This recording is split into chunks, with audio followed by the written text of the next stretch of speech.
TV Al-Waha. Hot Inspiration.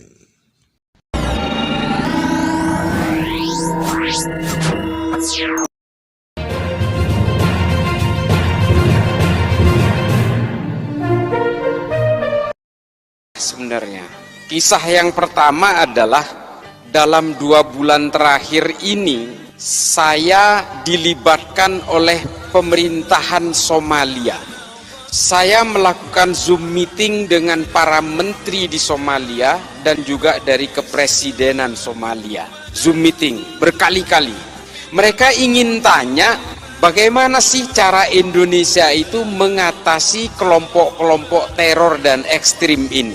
Sementara kami, ini menurut Menteri Agama Somalia, sementara kami satu negara ini Pak, pahamnya sama Pak. Penganut paham Wahabi Salafi. Satu negara. Wallahi, ini saya cerita yang benar. Kalau saya dianggap ngecap. Negara saya sama-sama Pak mengharamkan ucapan Natal. Negara saya sama-sama mengharamkan musik. Ini di negara saya. Pahamnya sama. Saya mewakili pemerintahan hanya memegang separuh Somalia. Pemberontaknya yang bernama Al-Shabaab juga punya keyakinan yang sama, memegang separuh lagi wilayah negara saya. Apa? Di mana? Oh, mereka itu nggak pernah berhenti bertikai. Padahal fahamnya sama, manhajnya sama, ijtihadnya sama, alirannya sama, kitab-kitab tafsirnya sama. Irisannya di mana? Mereka saling mengkafirkan satu sama lain. Ini loh efek dari yang namanya paham al-wala wal-bara. Siapa pencetusnya?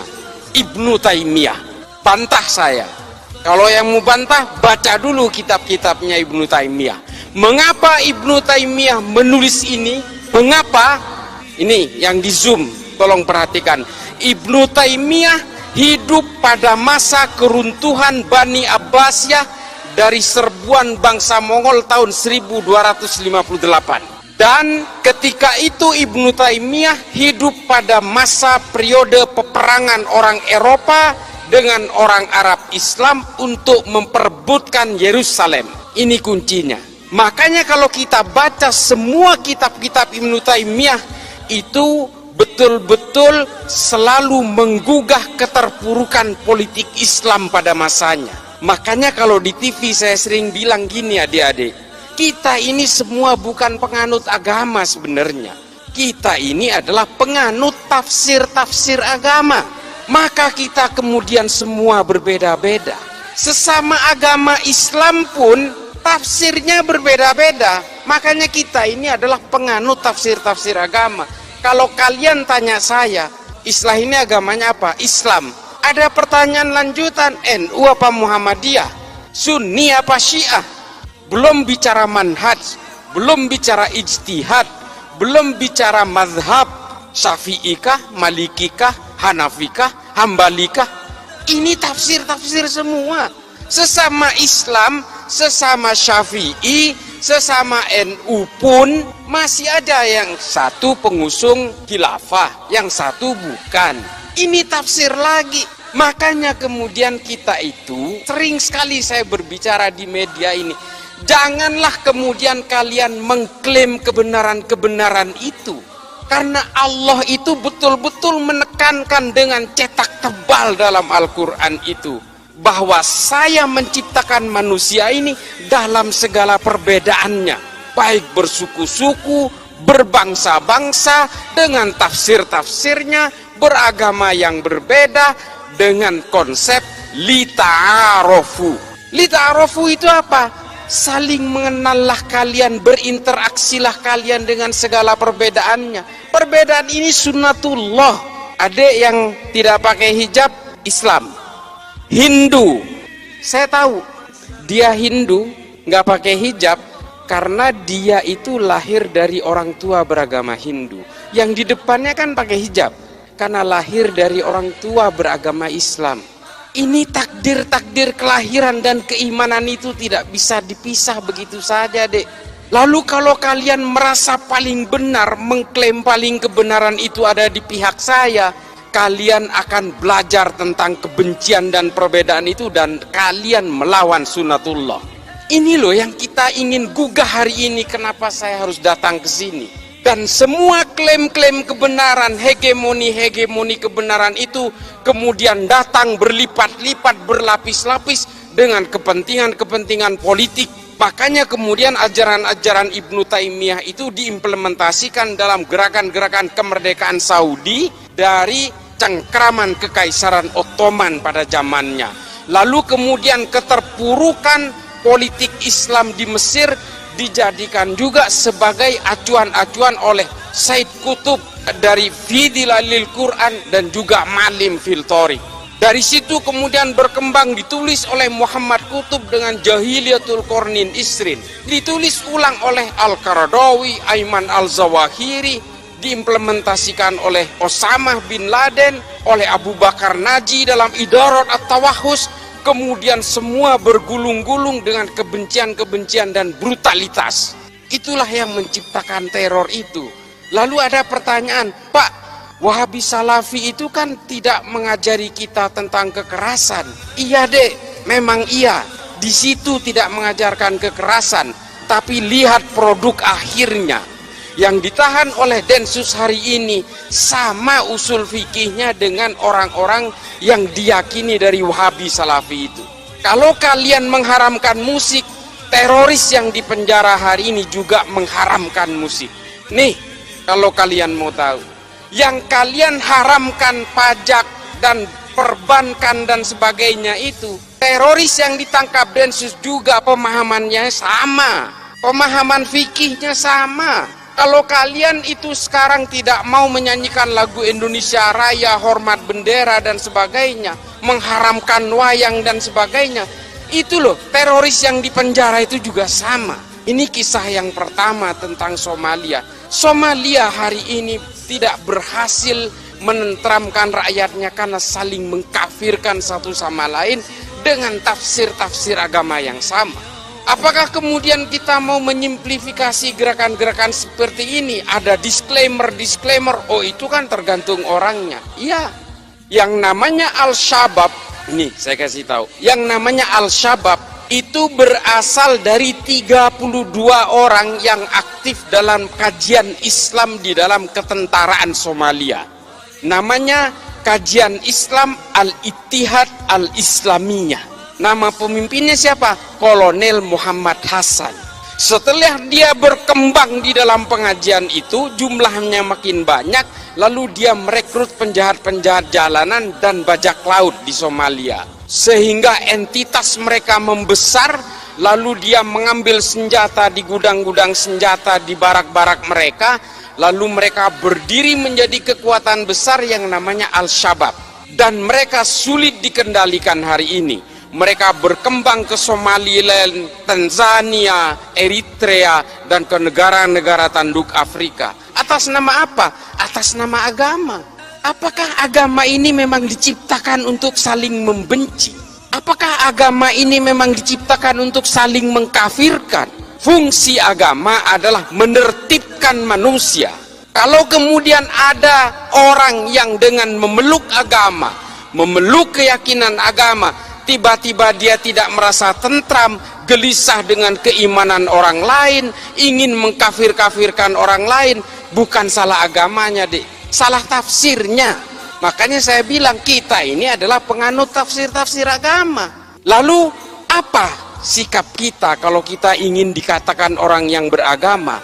Jangan karena beragama membenci orang lain, mengkafir-kafirkan orang lain, lalu kemudian orang lain jika berbeda dengan kalian dinerakakan. Setelah kalian merasa sudah tidak punya dosa, lalu sibuk menghitung dosa orang lain. Ini artis hijrah tuh kelakuannya tuh. Dulu pemain musik setelah merasa hijrah mengharamkan musik. Teman-temannya yang lagi bermain musik diharam-haramkan, dineraka-nerakakan. Tuh kelakuannya.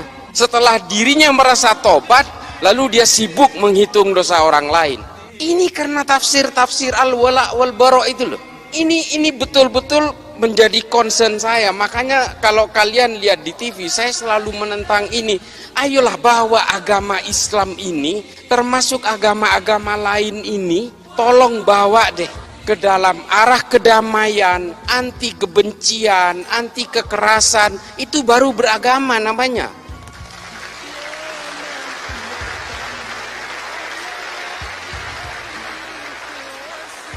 Memang terorisme has no religion. Terorisme tidak ada agamanya. Semua agama punya potensi untuk melahirkan terorisme dan kekerasan. Semua agama, bukan hanya Islam deh. Kenapa saya concern kepada agama Islam? Satu, Islam itu adalah agama yang paling banyak dipeluk oleh manusia Indonesia hari ini, dan saya sendiri Islam. Di India terorisnya orang Hindu deh, Bharatiya Janata garis keras. Di Myanmar siapa terorisnya? Orang Buddha deh, namanya Asin Wiratu. Apakah di Jerman itu ada teroris? Ada, Protestan, namanya Bader-Meinhof nama kelompoknya. Apakah di Amerika tidak ada teroris? Ada deh, namanya White Supremacy, Ku Klux Klan, FARC, Antifa. Teroris Islam di sana itu sedikit. Makanya yang nyerang 9/11 itu dari Saudi semua. Saya ada di sana waktu itu. Saya tinggal di Amerika kurang lebih 6 tahun. Ketika 9/11 saya tinggal di sana. Saya dulu pernah terpapar dengan ajaran-ajaran Ma'alim fil Thoriq ini. Saya meyakini bahwa kalau Islam ingin berjaya, maka Islam harus tegak secara politik. Itu keyakinan saya dulu. Kalau lihat Gus Dur di TV, saya matikan TV-nya. Ini antek Yahudi ini. Saya dulu begitu. Ketika ada orang-orang Islam yang moderat, wah saya matikan TV-nya. Cak Nur apalagi, paling saya benci itu. Nurholis Majid, Allah yarham. Buya Syafi'i Ma'arif, saya ganti channelnya, saya mending nonton yang lain. Itu dulu saya seperti itu. Tapi kemudian saya berusaha mempelajari semuanya. Saya baca buku kanan, buku kiri, buku tengah, saya baca semua. Das Kapital saya habiskan. L'état de Révolution saya habiskan. Ma'alim fil Thoriq, Jahilatul Qarnil Istrid, saya baca semua. Hingga akhirnya apa? Kepala saya menjadi melting pot dari kesadaran-kesadaran kognitif bahwa manusia dan takdir-takdir keimanannya ini selalu berbeda. Kalau saya lahir di Meksiko, saya pastikan 1000% saya Katolik. Saya tidak bisa nantang soal hidayah. Ini benar-benar prerogatifnya Allah. Tapi kalau saya lahir di Argentina, saya Katolik deh. Lalu kemudian dengan takdir-takdir kelahiran itu, apakah kita kemudian seolah-olah, oh karena saya Islam, sejak lahir saya Islam, maka saya yang akan paling menghuni surga. Kalau orang yang berbeda dengan saya pasti masuk neraka. Selalu punya niatan-niatan seperti itu. Demikian juga dengan orang yang Kristen. Kalau kalian mau percaya, orang yang Katolik juga begitu kok. Inilah konsep-konsep dasar keyakinan itu. Lalu apakah saya menganggap semua agama benar? Bukan itu konsepnya. Setiap orang yang memeluk agama pasti menganggap keyakinannya paling benar. Persoalannya, apakah dengan menganggap keyakinan saya yang paling benar, apakah saya harus menyalah-nyalahkan keyakinan orang lain? Kan nggak harus. Itu adalah kesalahan besar. Offsetnya di situ. Dengan mengatakan istri saya cantik, saya tidak harus mengatakan istri orang lain jelek kok. Ini loh analoginya. Maka kemudian Habib Ali Al-Jufri membuat sebuah buku, judulnya Al-Insaniyah Qabla Tadayyun. Mengenal kemanusiaan lebih dulu sebelum mengenal agama. Karena apa? Kelahiran kita dan konsep-konsep keimanan ini berbanding linier. Kita beragama Islam karena lahir dari negara dengan mayoritas Islam dan dari orang tua beragama Islam. Kalau kita ini lahir di negara-negara dengan beragama Hindu misalnya, di India, kita lahir di Jammu misalnya, bisa jadi kita ini Hindu. Atau lahir di Bali, bisa jadi Hindu. Sementara kita tidak pernah ditawarkan mau lahir dari orang tua beragama apa.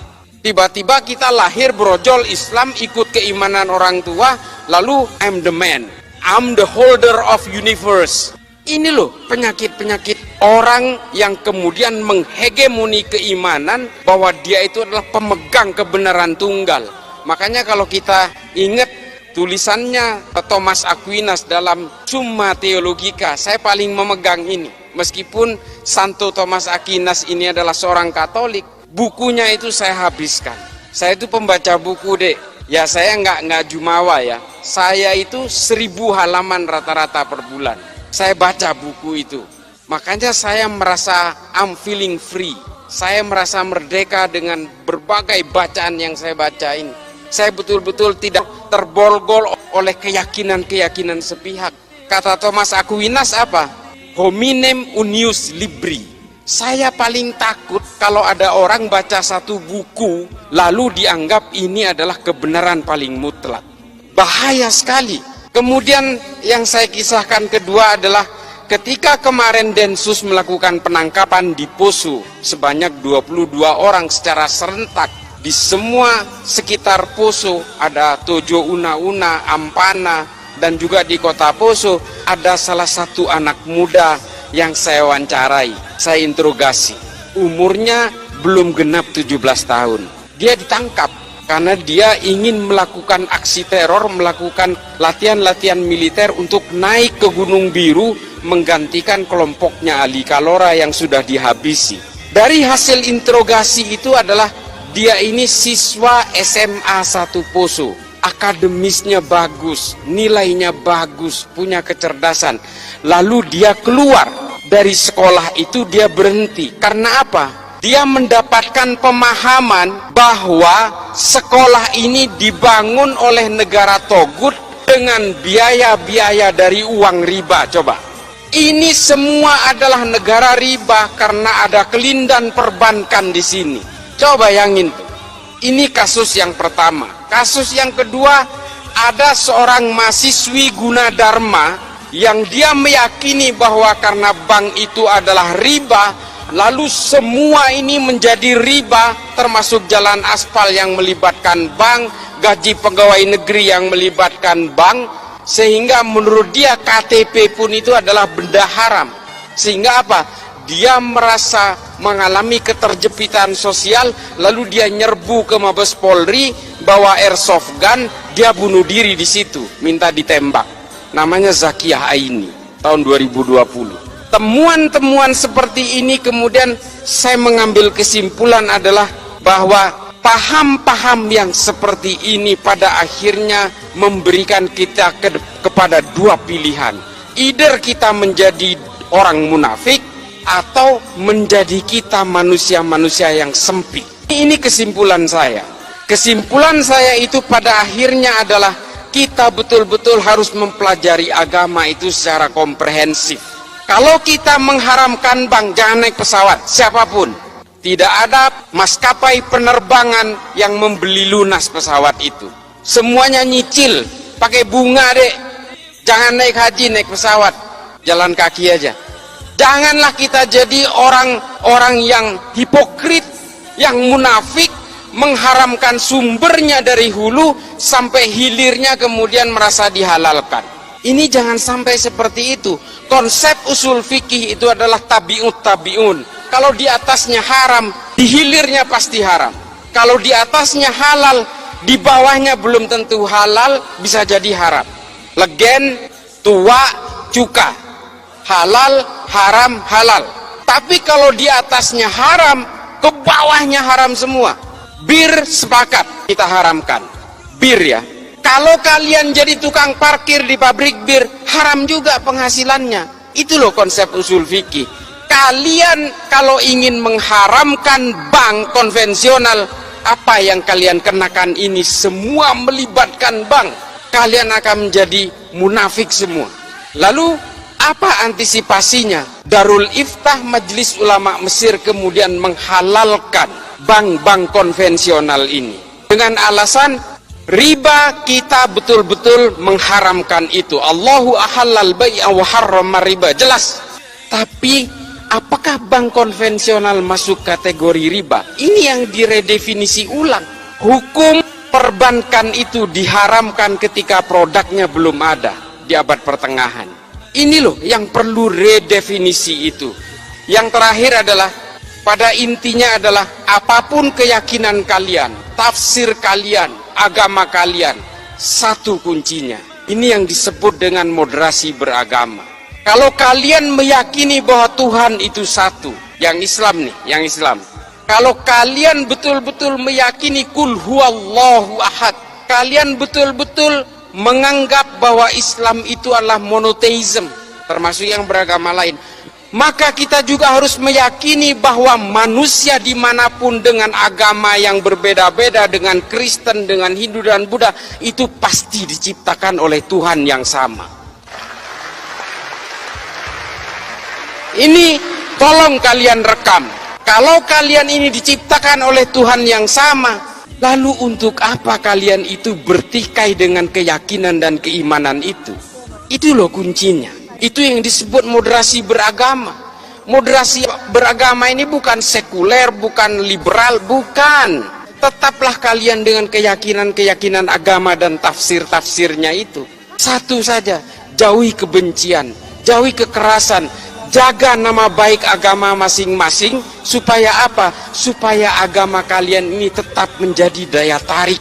Kalau agama kalian ini lebih identik dengan kekerasan, kebencian, caci maki dan sebagainya, jangankan orang yang berbeda agama yang mau tertarik dengan agama kamu, orang yang seagama dengan kamu aja bisa saja meninggalkan agamanya.